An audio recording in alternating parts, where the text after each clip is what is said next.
La palabra de Dios no es para deleitarnos intelectualmente, no es como un libro de poesía o de historia o de filosofía, sino que es la palabra de Dios que Dios designó y escribió y creó para alimentar nuestro espíritu, nuestra alma.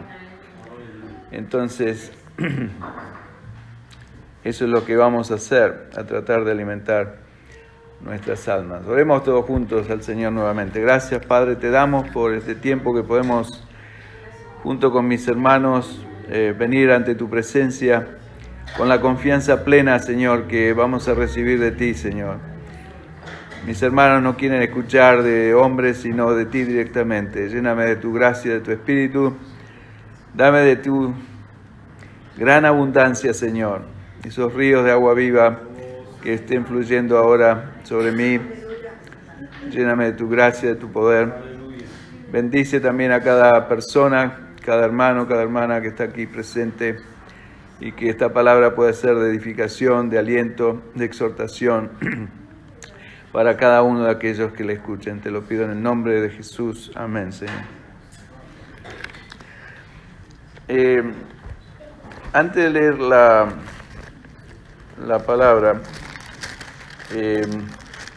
les quiero traer una historia que el Señor puso muy vívida en mi corazón esta última semana. Y todos procedemos, creo, de países de Latinoamérica, pienso que todos, aunque hay variedad de circunstancias, pero yo tuve, por así decirlo,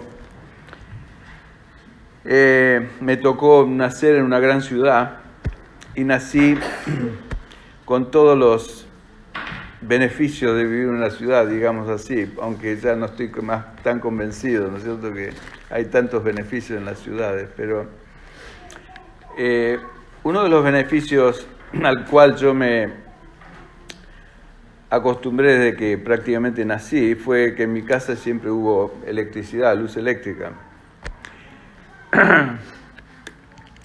Y para mí era común, igual que para muchos de ustedes, entrar a una habitación y con un switch encender la luz y uno lo da por sentado. Pero yo tenía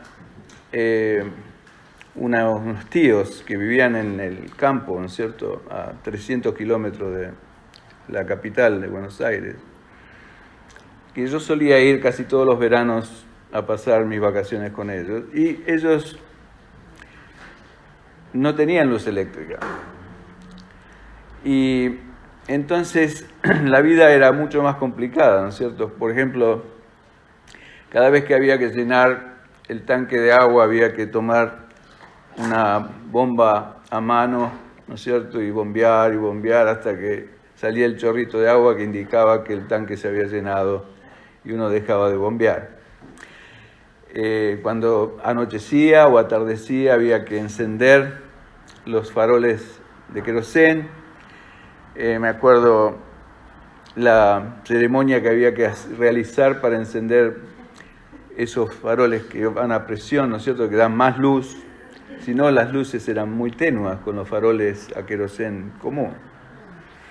Entonces, yo había aprendido inclusive en casa de mis tíos a ponerle un poco de benzina al alcohol, ponerle un fósforo y dejarlo que se caliente hasta que tomara la temperatura necesaria, después recién cerrar la válvula, empezar a dar bomba y se encendía esa luz que le llamaban sol de noche, creo, ese farol, luz de día, ¿cómo es? Bueno, en mi país se llamaba sol de noche. La marca era Petromar, me acuerdo. Me acuerdo después, cuando ya crecí, tendría 15, 16 años, después de tantos episodios de haber visto por años sucesivos la misma, digamos, el mismo método aplicado a la hora de atardecer, que yo no lo veía en mi casa, por supuesto, pero a mí era algo agradable, era algo que me fascinaba, podríamos decirle, aunque veía lo tedioso que era para mis tíos, que estaban todos los días haciendo lo mismo. Y tantas otras cosas. Me acuerdo que, por ejemplo, no había nada que hacer. Tenían una radio que era que funcionaba a batería, y eso era todo lo que podían hacer. No había tele, porque no había luz eléctrica. Entonces, me acuerdo que de noche nos tirábamos en verano en el pasto con mi tío y mi tía a mirar el cielo y a detectar satélites artificiales que pasaban. A eso nos entreteníamos, imagínense, porque no había otra cosa que hacer, o conversar, o contar cuentos, o sea, la vida de campo. No sé si alguno la vivió, pero a mí me fascinaba. Pero cuando vino la electricidad, tremendamente, el cambio fue tremendo, porque mis tíos encendían un switch y el bombeador bombeaba y el agua, se llenaba el tanque de agua, y encendían los mismos switch y yo encendía en mi casa, y tenían tele, y bueno, todo cambió. La vida les cambió, como se dice, de la mañana a la noche, totalmente. Ahora, acá nosotros a eso le llamamos electricidad, ¿no es cierto? La tremenda diferencia que hace la electricidad. Pero en inglés no se llama electricidad, no lo llaman electricity, aunque se usa la palabra electricity también, pero en inglés se usa la palabra poder, power. Entonces, el Señor me trajo esto a meditación con respecto al Espíritu Santo, porque el Espíritu Santo es el poder de Dios, ¿no es cierto?, en nuestras vidas. Y si no estamos conectados, así como mis tíos se tuvieron que conectar, tuvieron que esperar para que llegara la conexión de luz, era un cable literalmente que traían hasta un poste y de ahí alimentaban la casa. Y eso es lo que es para muchos cristianos haber recibido el Espíritu de Dios, el Espíritu Santo. Y bueno, la compañía de luz vino y trajo el poder y lo puso a nuestro servicio.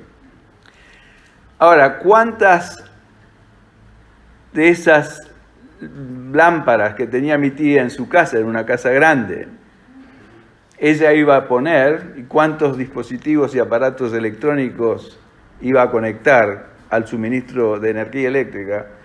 Era completamente a partir de eso, ¿no es cierto? O sea, eso lo entendemos. Y a nosotros lo mismo. O sea, usted edifica una casa acá en Australia hoy en día, una casa nueva, la compañía de luz le viene a instalar el power supply, como así es el suministro de poder o de luz o de energía, y después es a partir de usted de distribuir esa energía en su casa, ¿no es cierto? Hay gente que tiene aire acondicionado o calefacción eléctrica o de distintos tipos, aire acondicionado también, y todo los beneficios que nos da tener ese suministro de energía en todos nuestros hogares, que ya lo damos por sentado. Y eso es muy parecido a lo que el Señor nos da cuando venimos a Él, ¿no es cierto? Venimos al Señor Jesús, nos arrepentimos de nuestros pecados, vemos que somos pecadores delante de Él, nos humillamos porque es necesario ese proceso, ¿no es cierto?, en nuestra vida. Y tal vez la mayoría de nosotros ha pasado por ese proceso. Y dice la palabra del Señor que el Señor nos perdona nuestros pecados, nos limpia, nos deja foja cero, que es una maravilla, aún recordarlo. Pero aparte nos da de su Espíritu, y eso es el poder que necesitamos para vivir una vida de propósito y que glorifica a nuestro Señor Jesucristo. Ahora, ¿cuánto de ese poder? Es como que el Espíritu Santo viene a mi vida y lo primero que ilumina, por así decirlo, es la habitación de mi culpa, llamémoslo así, no sé, o la guilty room, como se dice en inglés. Yo me siento culpable delante de Dios, me veo un pecador, me veo necesitado de su gracia, de su misericordia, de su perdón. Y el Señor lo hace, o sea, por mi acto lo hemos hablado muchas veces, inclusive creo que el sábado pasado, y ejemplifiqué la cosa con esos dos ladrones que estaban, uno a la derecha y uno a la izquierda del Señor Jesús, siendo crucificados. Y los dos al principio se mofaban del Señor Jesús, porque estaban en la misma condición. Si puedes, sálvate a ti, sálvanos a nosotros, ¿se acuerdan? Lo conocen, el episodio. Pero uno de ellos, de golpe sintió que ese hombre que estaba ahí, diciendo, Padre, perdónalos, porque no saben lo que hace, era algo especial. Nunca había escuchado de una persona siendo crucificada una expresión de ese tipo. Tenía que haber algo especial en él. Más vale que eres muy especial. Era el mismo Señor Jesús que estaba ahí declarando esas palabras que solo un hombre lleno del Espíritu Santo puede declarar en un momento así. Y el Señor Jesús, entre paréntesis, fue el primer hombre lleno del Espíritu Santo que caminó en esta tierra, lleno del poder de Dios, haciendo maravillas, prodigios y milagros en el nombre del Señor y siempre glorificando no a sí mismo, como muchos hombres lo hacen hoy, o buscando la gloria personal, sino siempre buscando la gloria del Padre. Hoy leímos un pasaje en Mateo capítulo 8, cuando el Señor le traen un paralítico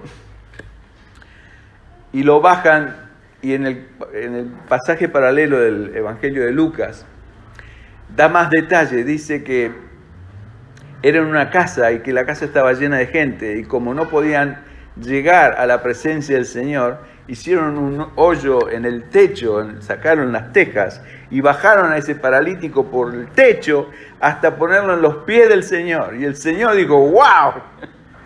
¡Qué fe que tienen estos hombres!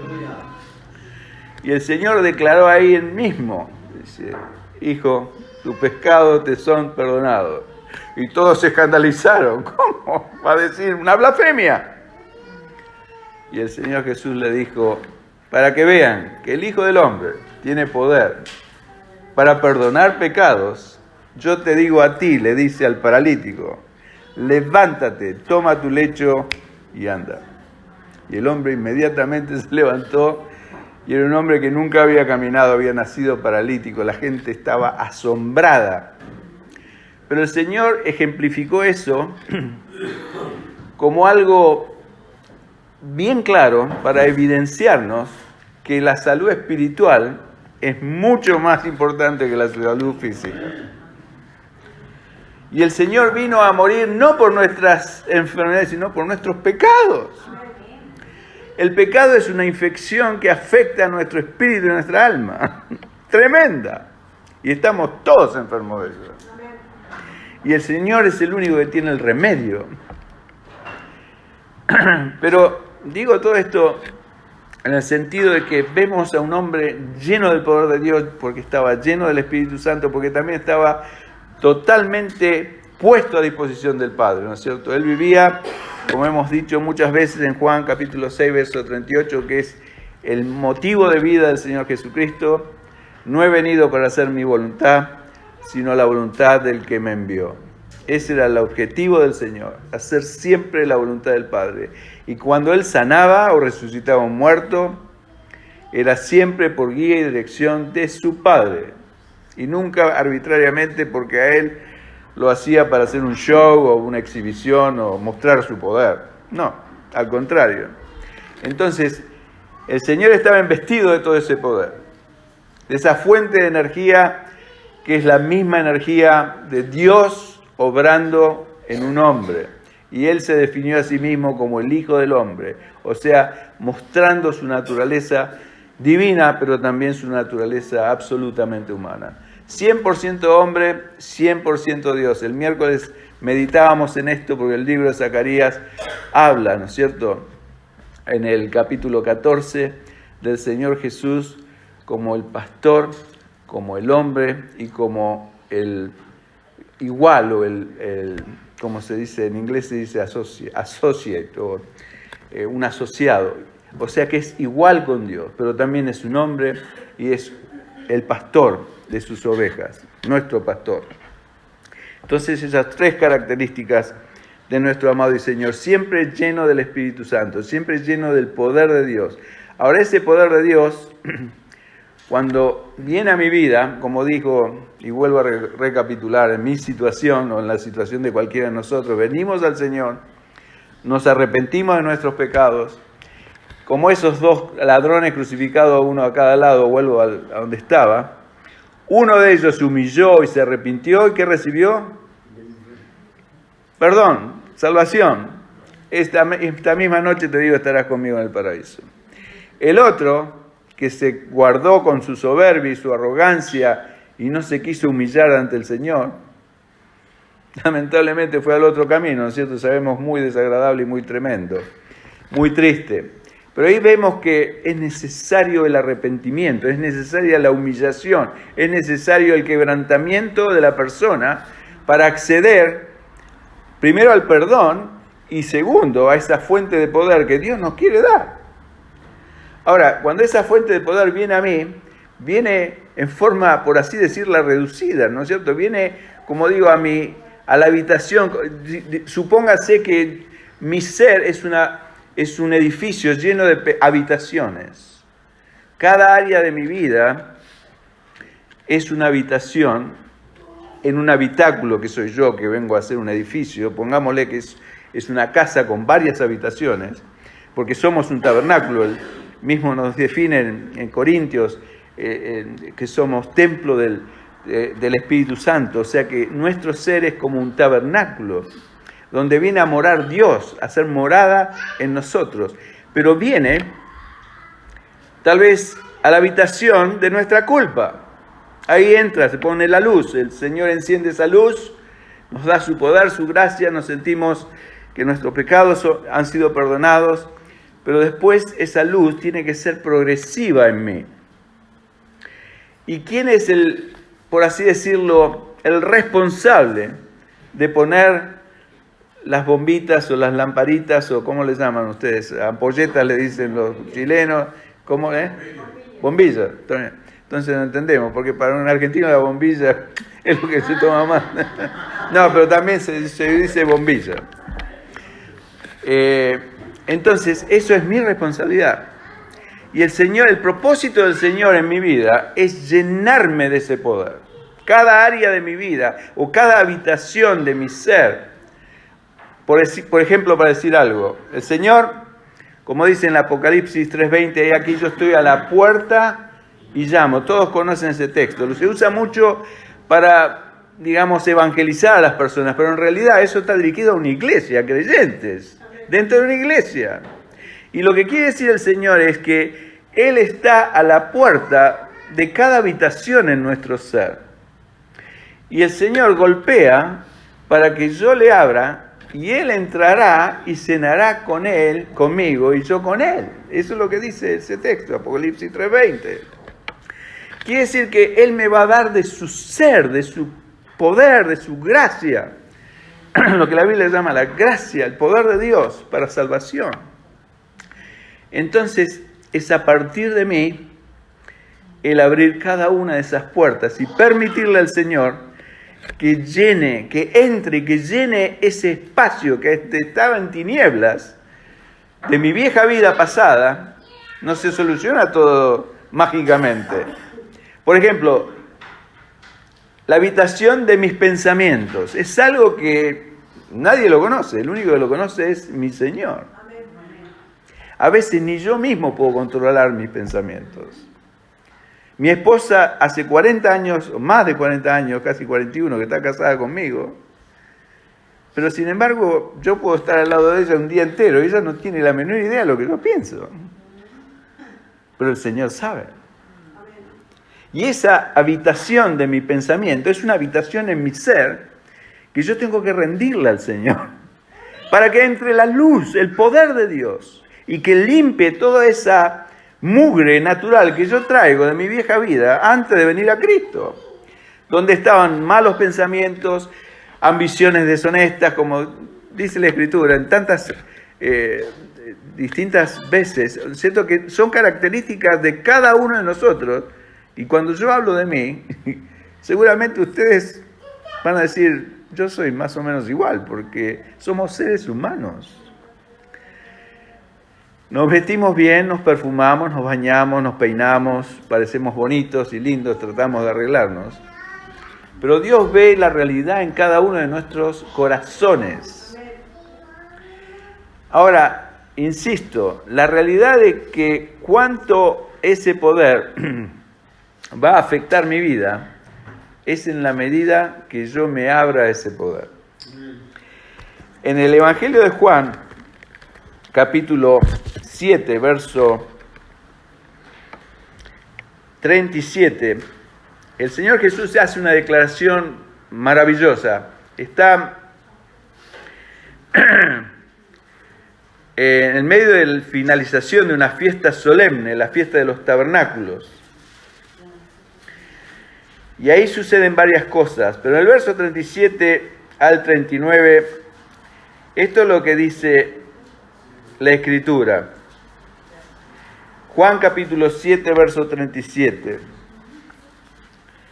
Dice, en el último y gran día de la fiesta, era un día solemne, donde la fiesta de los tabernáculos concluía y era el día más solemne de esa festividad. Fíjese lo que pasa. Jesús se puso en pie y alzó la voz, diciendo, si alguno tiene sed, venga a mí y beba. El que cree en mí, como dice la Escritura, de su interior correrán ríos de agua viva. Esto dijo el Espíritu que había de recibir los que creyesen en él, pues aún no había venido el Espíritu Santo, porque Jesús no había sido aún glorificado.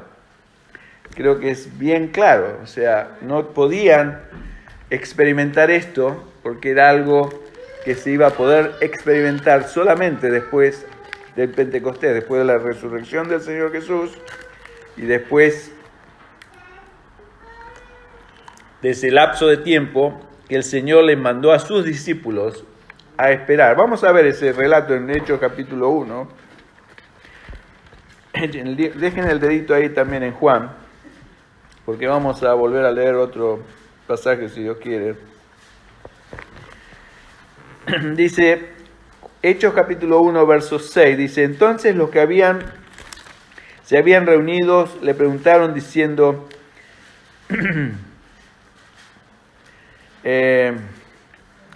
no, vamos a leer un poco más adelante porque está la promesa del Señor. En el verso 4 del capítulo 1 de Hechos, dice así, y estando juntos les mandó que no se fueran de Jerusalén, sino que esperasen la promesa del Padre, la cual les dijo, oísteis de mí, porque Juan ciertamente bautizó con agua, mas vosotros seréis bautizados con el Espíritu Santo dentro de no muchos días, le dice el Señor.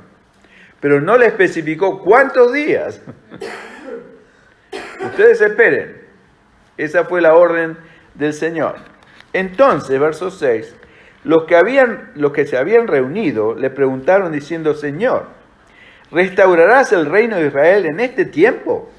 Esa era la preocupación, fíjense, de esta gente, de ver si el Señor iba a restaurar el reino terrenal de Israel, o en otras palabras, iba a reivindicar, iba a sacar a Israel del yugo romano, del cual estaban esclavos prácticamente, o sujetos, y los iba a exaltar como un reino nuevamente en esta tierra. Y mire la respuesta de Jesús, y les dijo, no os toca a vosotros saber los tiempos o las sazones que el Padre puso en su sola potestad. Pero, mire lo que dice el verso 8, recibiréis poder cuando haya venido sobre vosotros el Espíritu Santo y me seréis testigos en Jerusalén, en toda Judea, en Samaria y hasta lo último de la tierra. Esta es la promesa del Señor. En otras palabras, el Señor me dice, miren, no se preocupen de esos detalles terrenales, pero les voy a decir algo que es más importante, que tiene prominencia sobre si el reino de Israel va a ser restaurado en esta tierra. Y es el hecho de que en pocos días ustedes van a ser llenos de poder. y me van a ser testigos. Fíjense que no dice, van a testificar de mí, ustedes van a ser testigos de mí. Y me seréis testigos en Jerusalén, o sea, donde estaban, en toda Judea, en Samaria y hasta lo último de la tierra. Empezando por el lugar donde estaban en ese momento, esparciéndose hacia los vecindarios y yendo hasta los últimos confines de la tierra. Ahora esos discípulos, o esos, sí, eran discípulos y los apóstoles, estuvieron 10 días, ahora sabemos nosotros que fueron 10 días que esperaron, ¿no es cierto? Y esperaron, y algunos a lo mejor se habrán ido al 8º día, se habrán cansado y se habrán vuelto a la casa, porque vimos, por ejemplo, en Corintios, dice, en la epístola a los Corintios, dice Pablo, que el Señor se apareció resucitado a más de 500. O sea que había muchos que habían visto a Cristo resucitado. Y es probable que eran más de los 120 que quedaron en el aposento alto, que habían escuchado estas palabras del Señor Jesús prometiéndole el poder. Ahora ellos no sabían qué iba a pasar. Miren, lo único que sabemos es que el Señor nos dijo que vamos a recibir poder. Es como decir, mi tía en el campo, yo lo único que sé es que la compañía de electricidad me dijo que en 3-4 meses más me van a traer el power, el poder. Para que yo no tenga que... ¿Se acuerdan lo que era la vida bajo el viejo pacto? Era todo esfuerzo de guardar la ley, de guardar los mandamientos. Y era como bombear para sacar un poquito, un chorrito de agua. Pero cuando viene el poder, es distinto. Y el Señor manda el poder. Y fueron todos llenos del Espíritu Santo y sabemos las bendiciones que pasaron y las manifestaciones de poder que produjo el Señor en medio de todo ese pueblo donde estaban todos reunidos esperando ese gran día. Y Pedro ahí se levanta después de que todo esto, porque lo acusaban de estar ebrios. ¿Cómo? Nunca habían visto una manifestación así. Están borrachos, están ebrios. Y Pedro les explica que esto no era que estaban borrachos, estaban llenos de poder. Un poder tan grande que no lo podían detener. Y ese hombre que había hace pocos días, a lo mejor haría 12 o 15 días atrás, 2 semanas, 3 semanas, pongámosle, había negado al Señor Jesús 3 veces. Ahora se levanta y hace un discurso tremendo. Me dice el verso 37 del capítulo 2 del libro de los Hechos. Dice, al oír esto, se compungieron de corazón y dijeron a Pedro, el discurso es hermoso también, ¿no es cierto? Todo este capítulo es un hermoso capítulo. Pero fíjense, dice, varones hermanos, ¿qué haremos? Pedro les dijo, arrepentíos y bautícese cada uno de vosotros en el nombre de Jesucristo para perdón de los pecados y recibiréis el don del Espíritu Santo. ¿Se dan cuenta? Ahí está toda la secuencia. Arrepentimiento, limpieza de pecados, recibir el Espíritu Santo. Porque para vosotros es la promesa y para vuestros hijos y para todos los que están lejos, para nosotros también, para cuanto el Señor nuestro Dios llamare. Y con otras muchas palabras testificaba y les exhortaba diciendo, sed salvos de esta perversa generación. Yo digo exactamente lo mismo hoy en día. Así que los que recibieron su palabra fueron bautizados y se añadieron aquel día como 3,000 personas y perseveraban en la doctrina de los apóstoles, en la comunión unos con otros, en el partimiento del pan y en las oraciones. Y después sigue hablando las hermosas y tremendas cosas que Dios hacía con los primeros cristianos, ¿no es cierto?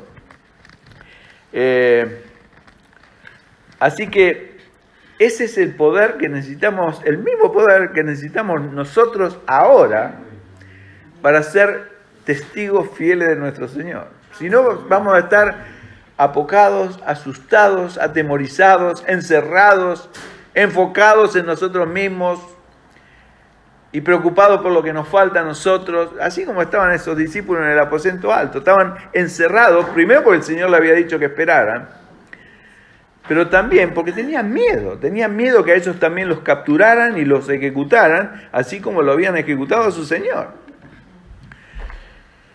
Entonces, lo que vemos que el poder, y entre paréntesis, la palabra testigo significa literalmente estar dispuesto a ser un mártir para el Señor. Eso es lo que significa la palabra testigo. Cuando el Señor dice, me seréis testigos, eso es lo que significa. Una persona llena del Espíritu Santo no tiene miedo a nada. ¿Se acuerdan una de las cosas que hablamos el sábado pasado? Es el temor a nuestro enemigo, el diablo. Usted está lleno del Espíritu Santo, no tiene por qué temerle al diablo. Está lleno del Espíritu Santo, está lleno de la presencia del Señor, está con usted. El diablo se va a escapar, huirá de ustedes, como dice la promesa de Santiago, capítulo 4, versos 6 y 7. Someteos a Dios, resistid al diablo y huirá de vosotros. Pero si yo estoy sin esa llenura del Espíritu Santo, el diablo viene a amenazarme y viene a robar, matar y destruir. Robar mi paz, destruir mi fe, mi confianza, mi esperanza en el Señor, mi gozo y todas aquellas cosas que solamente tenemos cuando estamos llenos del Espíritu Santo. En tu presencia hay plenitud de gozo, ¿no es cierto? Siempre hablamos de ese salmo hermoso que define una persona, un cristiano lleno del Espíritu Santo. Está en la presencia de Dios. Estar en la presencia de Dios es estar lleno del Espíritu Santo. Y el Señor Jesús en el capítulo 8 del Evangelio de San Juan hace otra declaración hermosa y dice, si vosotros permaneciereis en mi palabra, seréis verdaderamente mis discípulos y conoceréis la verdad, y la verdad os hará libres. Libres del temor, libres de las mentiras del diablo, libres de la opresión del enemigo sobre nuestras vidas. Libres para realmente ser fieles y efectivos discípulos del Señor Jesucristo. Y un discípulo es alguien que sigue al Señor, no de lejos, no que lo admira, sino que lo sigue en su paso. Lo imita, sigue los pasos de su Señor. Ese es un discípulo. Alguien que está bajo la disciplina de Cristo. Y el Señor nos llamó a ser discípulos, no admiradores, ¿no es cierto? Siempre hablamos de ese ejemplo donde está todos los discípulos y solamente Pedro se animó a salir de la barca en fe y seguir hacia donde estaba el Señor que lo llamaba. Bueno, Pedro le dijo, bueno, Señor, si eres tú, di que yo vaya a ti. Y Pedro le dijo, ven. Y Pedro, ni lento ni perezoso, sacó un pie y sacó los dos pies y se empezó a caminar por el agua y caminó. Y así nos pasa a nosotros cuando realmente confiamos plenamente en el Señor. Plenamente, o sea, ¿cómo confía un paracaidista que se lanza de un avión a 1000 o 2000 metros de altura? Creo que Oscar fue y se tiró en paracaídas, ¿no? Hay que confiar, ¿no es cierto?, en que el paracaídas se va a abrir. Bueno, tenemos fe para eso y no vamos a tener fe en un Dios de todo poder, digo yo. Yo prefiero confiar en Dios antes que en un paracaídas, antes que en un piloto, aunque por más experimentado que sea ese piloto. ¿Por qué? Porque el Señor es fiel, el Señor realmente nos va a guardar de la caída, como dice la epístola a Judas, aquel que es poderoso para guardaros sin caídas y presentaros sin mancha delante de su trono, con gran alegría. Ahora,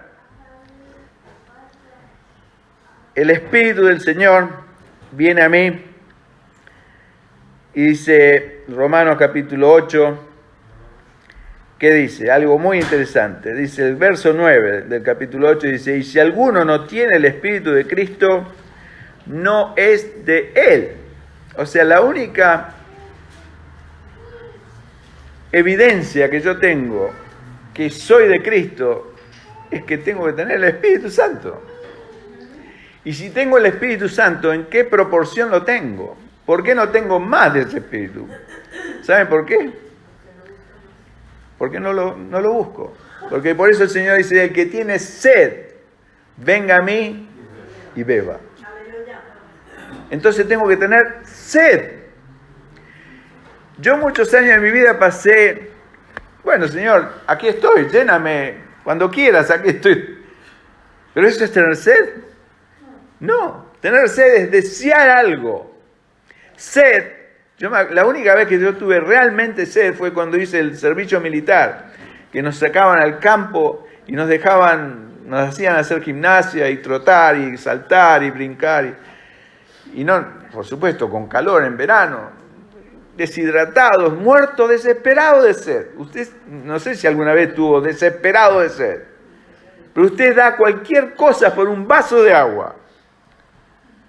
Y fue tanta la cosa que nos hacían correr y nos quería un teniente, un capitán, no sé qué era, nos quería hacer, cuando él tocaba el pito había que arrojarse a donde estuviéramos, había que tirarse cuerpo a tierra. Y él nos hacía enfilar a un lugar que había como una laguna de agua, ¿no es cierto? Y todos tratábamos de evitar de no tirarnos en el agua, instintivamente. Y él lo hacía a propósito, nos hacía volver, y estábamos muertos de calor, muertos de sed, hasta que toca pito y yo me tiré de cabeza al agua, y el agua estaba podrida. Pero la sed es tan desesperante que uno hasta tiene deseo, como el hijo pródigo, de comerse las algarrobas que comen los cerdos. Bueno, yo tenía deseo de beberme el agua podrida. Créanme. Entonces, lo que el Señor, cuando habla del Señor, el que tiene sed, es una sed de ese tipo. Es desesperación para que... No, pero ¿para quién? Para mí, para mi orgullo, no. Es para servir. Para eso el Señor nos manda eso. Y el ejemplo claro lo vemos en el Evangelio de Lucas, y con esto termino, hermano, no lo quiero distraer mucho. Son cosas que ya las hemos visto, pero acá el Señor da la fórmula de cómo se debe pedir por el Espíritu Santo específicamente, y lo da después de, en este relato del capítulo 11, el Señor es sobre Jesús y la oración, ¿no es cierto? Y los discípulos le dicen y le piden al Señor, Señor, enséñanos a orar. ¿Por qué le piden esto al Señor? Porque veían que el Señor, a través de la oración, adquiría todo su poder, que venía ¿de dónde? Del Padre.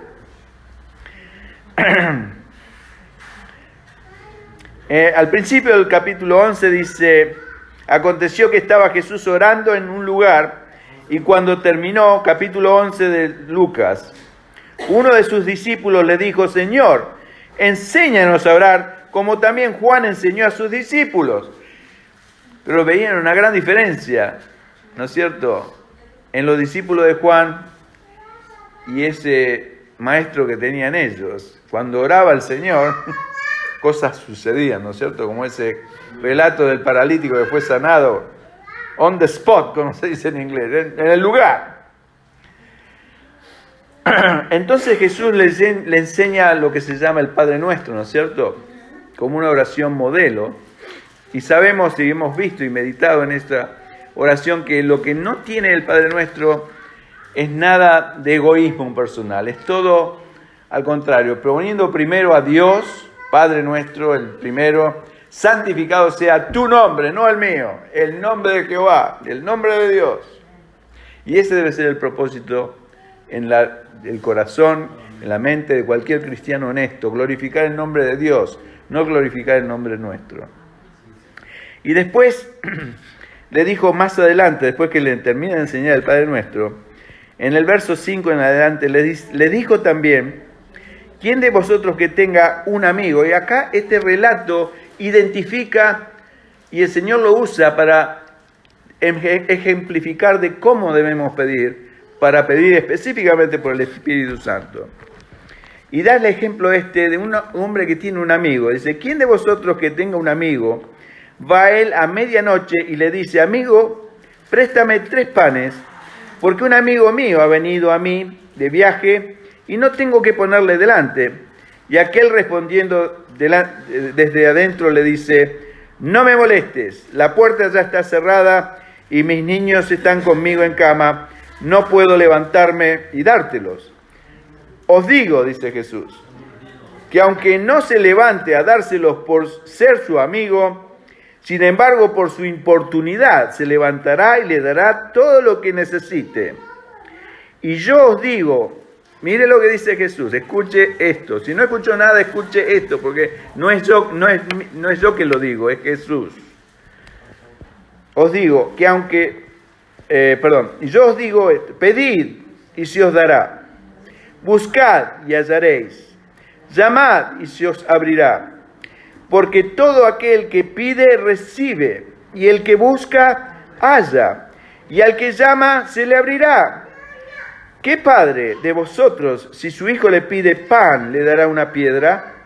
¿O si pescado, en lugar de pescado, le dará una serpiente?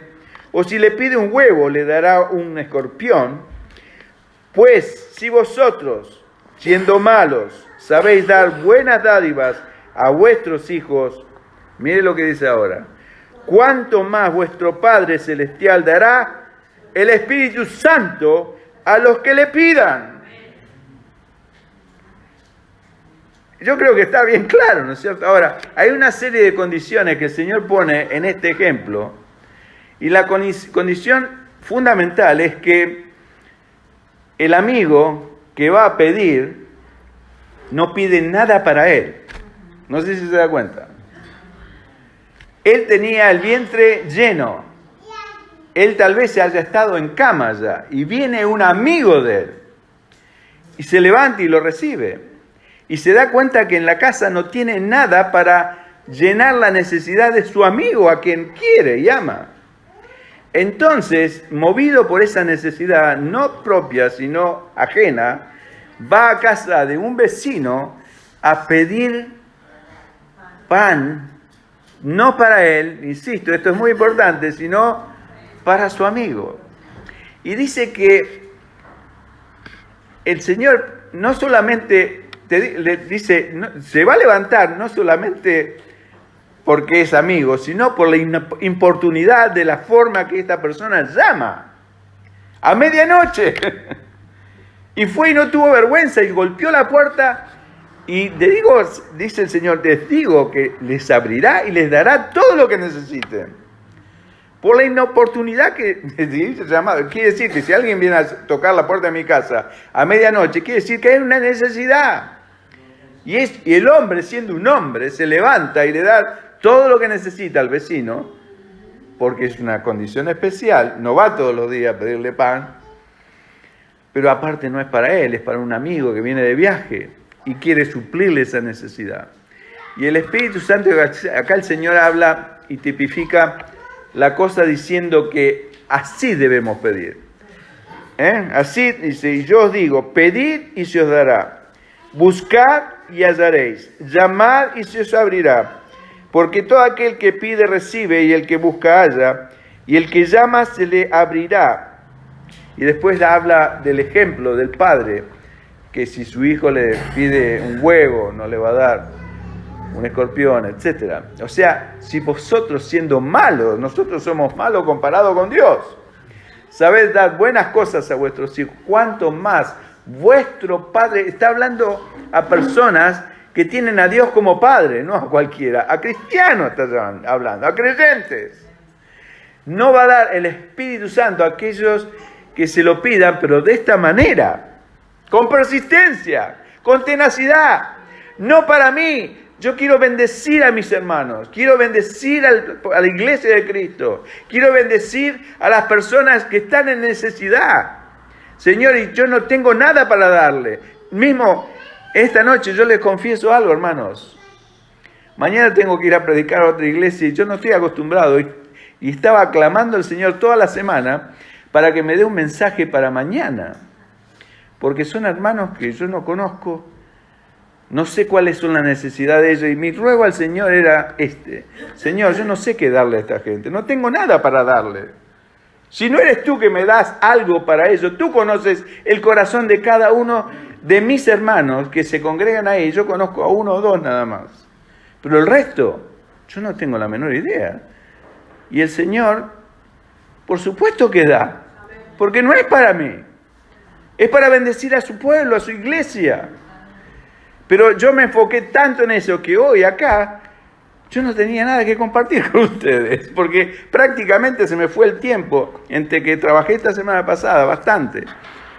Y otras cosas en casa, etc. Y aparte, uno a veces muy fácilmente se desenfoca. Yo normalmente tengo preparado ya de antemano lo que voy a compartir con ustedes. Pero prácticamente tenía una agenda en blanco para compartir con ustedes en este momento. Pero el Señor siempre da. ¿Saben por qué? Por la simple razón que yo no estoy acá para llevar agua para mi cántaro, como se dice vulgarmente el dicho, ¿no es cierto? O levantarme yo, o enaltecerme yo, decir, o que ustedes digan qué bien o qué mal el hermano predica. No, sino para bendecirlo, y la única forma de bendecirlo es con algo que me da Dios. Si no, no los puedo bendecir. Y mi oración constante y permanente, hermanos, es que Dios me dé para darle a ustedes, para darle a mis hermanos queridos, para darle a mi esposa, para darle a mis hijos, para darle a todos aquellos con el cual... Y usted no tiene que venir a predicar acá en un púlpito. Usted puede hablar con sus amigos, puede hablar con sus compañeros de trabajo. Usted siempre necesita que Dios le dé para dar una palabra de aliento, una palabra de apoyo, una palabra de esperanza.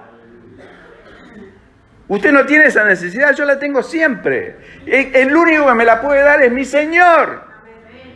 Y yo tengo que tener sed para pedir eso.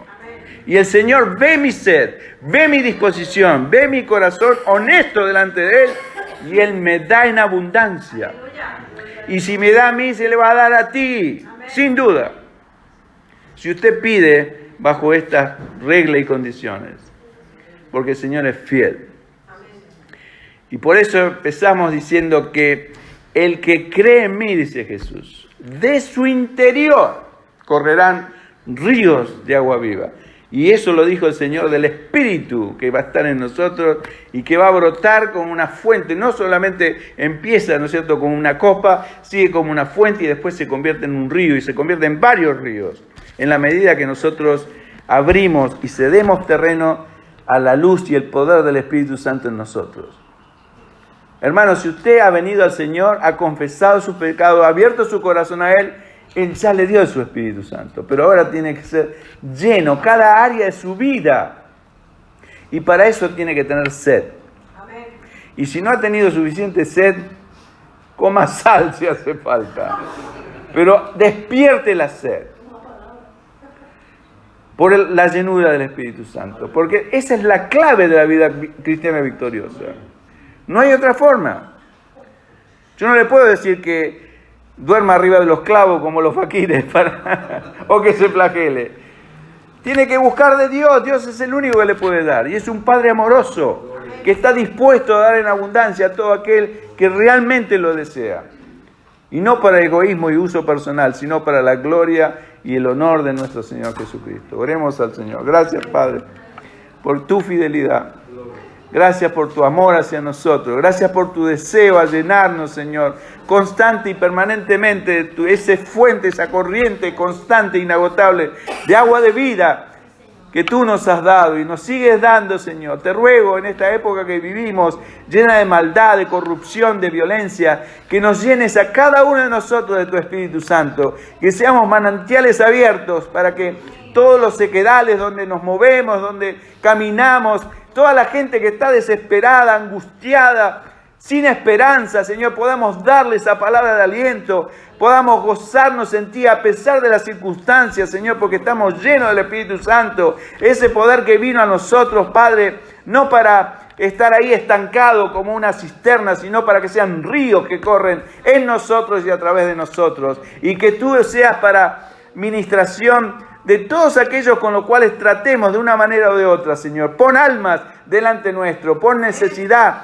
para que nosotros estemos ahí, para servir y suplir esas necesidades, por ese poder glorioso que hemos recibido de ti, Señor. Y sea a ti la honra y la gloria, no para nosotros. Señor, nos humillamos delante de tu presencia, reconocemos que no somos dignos de recibir nada de ti, Señor. Pero te agradecemos tanto, Padre, por tu disposición inagotable de darnos en abundancia, como dice esta Escritura.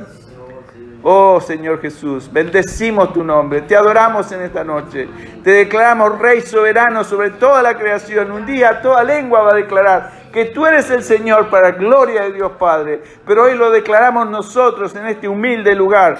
Señor, tú eres el Rey de nuestras vidas, reina sobre nosotros. Señor, que no haya nada del diablo en ninguno de nosotros, sino que se tenga que huir avergonzado porque no encuentran nada para acusarnos delante tuyo.